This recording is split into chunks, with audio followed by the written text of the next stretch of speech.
मोनसे गोजोनथाव खौरां फिन सासे बर' आइजोनि देरहासारनाय ब्रैजिब्रैथि अल आसाम आर्म रेसलिं चेम्पियनशिप 2022 आव सासे बर' आइजोआ सनानि मेडेल देरहानो हादों। आइजोआनो जादों गलाघाट जिल्ला सिसुपानि ओनसोलनि दिनेशपुर गामिनि थागिबि मुङा देबि दैमारि। थांनाय 22 आरो 23 जुलाइ खालारखालि नगाव जिल्लायाव खुंफुंजानाय ब्रैजिब्रैथि अल आसाम आर्म रेसलिं चेम्पियनशिप 2022 आव बादायलायनानै सनानि मेडेल देरहाबोनो हादों। देबि दैमारिया बेनि अनगायैबो हादरारि थाखोनि बादायलायनायाव गोबां मेडेलफोरबो देरहाखांबोबाय होननानै मिथिहोदों।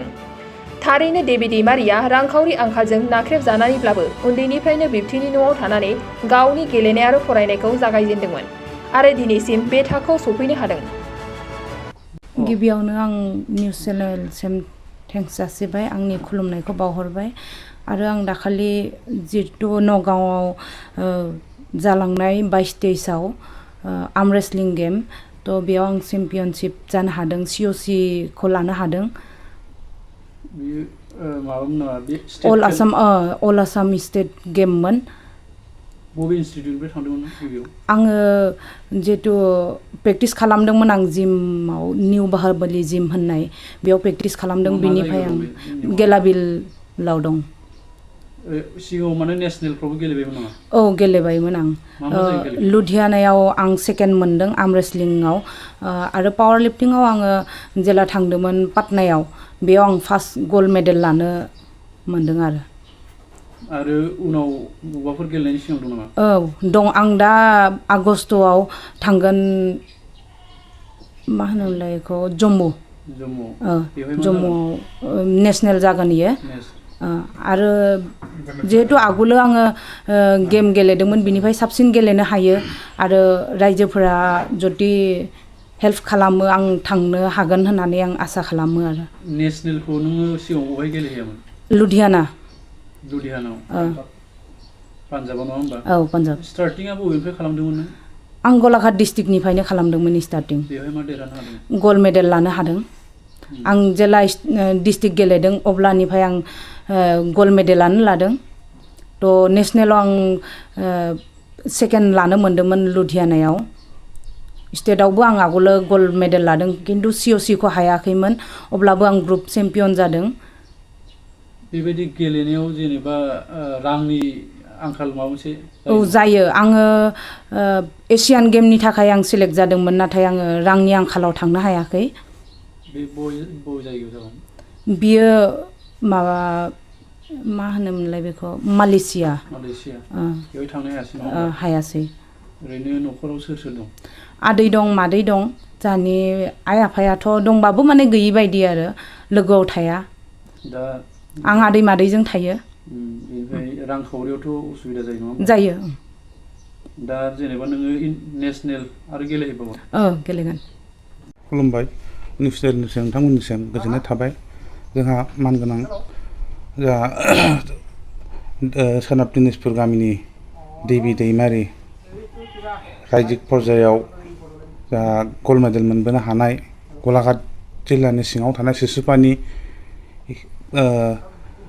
पन्सायतनि सिङाव थानाय दिनेशपुर गामिनिफ्राय जोंहा देबि दैमारि जाहाथे रायजो पर्यायाव गल्ड मेडेल मोनबोनो हानायलाय जों जोबोद गोजोननाय मोन्दों समाजनिफ्राय। जाहाथे देबि दैमारिया आरो जाहाथे बिनिफ्राय रायजो पर्यायनिफ्राय जाहाथे आखौ नेसनेलाव जाहाथे आरो उथ्रिलांबावनो हायो। तो बिनि थाखायनो जोंहा देबि दैमारिया खुब दुखुथिया, मानोना बिनि न'खरनि बिमा बिफाया न'आव थाया, बाहेरायाव थायो, बायजोआव। लोगोसे बिनि बिबथैनि न'आव थायो।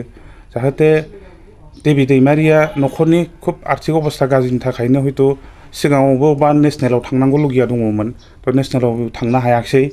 तो बिनि थाखायनो मानगोनां रायजो राजानिसिम गुरै खावलायनाय जाहाथे जोंहा BK WSC बो दंखायो, लोगोसे BTR बो दङ। तो बेखायनो दैदेनगिरि बिथांमोनखौ खावलायदों जाहाथे देबि दैमारिखौ जाहाथे एसे आर्थिक अबस्थाखौ नायनानै सहाय सहजुग खालामोब्ला जों जोबोद गोजोननाय मोनगोन गामिनिफ्राय। जाहाथे जोंबो जिखिनि हायो गामि समाजनिफ्राय जिखिनि हायो जोङो समाजनिफ्राय जाहाथे बेखौ माने आवगायनो थाखाय जोङो माने नाथ्रोहरगोन। तो बेखौनो बुंनानै आङो एसेयावनो दोनथ'नाय जाबाय। गोजोन्थों। नोंथाङा सरखारि साख्रि नागिरदोंना? नोंथांनि थाखाय मोनसे गोजोनथाव खौरां।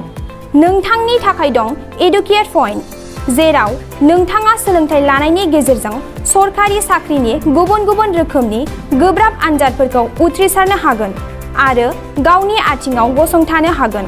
बे एडुकेयर पइन्टआव नोंथांमोना SSC, bank PO, bank clerk, bank SO, UPSC, एफएससि, defence, railway, state, state, insurance, AAO, ADO, एसिस्टेन्टजों लोगोसे स्टेट लेभेल जब आरो माखासे सरखारि साख्रिनि आनजादाव गोनांथि जानाय आयदाफोराव सोलोंथाइ लानो हागोन। मख'नो गोनांदि बे सोलोंसालियाव साख्रिनिल' नङा, बेयाव MBA आरो सैनिक स्कुल बायदियाव एडमिशननि थाखाय एन्ट्रेन्स होनो थाखायबो सोलोंथाइ लानो हागोन। बे सोलोंसालियाव गाहाम थाखो खथानि सुबिदा दं आरो सम मथे नोंथांनि सोलोंथाइखौ बे सोलोंसालियाव होनाय जागोन। बेखौबो मिथिनांगोन दि बे एडुकेयर पइन्टआव सोलोंथाइ लानानै बावैसो 2021-22 इं मायथाइनि एसएससि जिडिनि आनजादाव गासै 11 सा सोलोंसाफोरा उथ्रिसारनो हादों। बारा नङा, गासै 15,000 रांजोंनो नोंथाङा बे सोलोंसालियाव 6 दानसिम सोलोंथाइखौ लानो हागोन। बे सोलोंसालिया क'क्राझार, बरपेटा रड, गवालपारा आरो बङाइगावआवबो दं। क'क्राझाराव सोलोंथाइ लानो गोसो गुदुं जानाय सुबुंफोरा 70020261133 9101 536360 70020261133 9101536360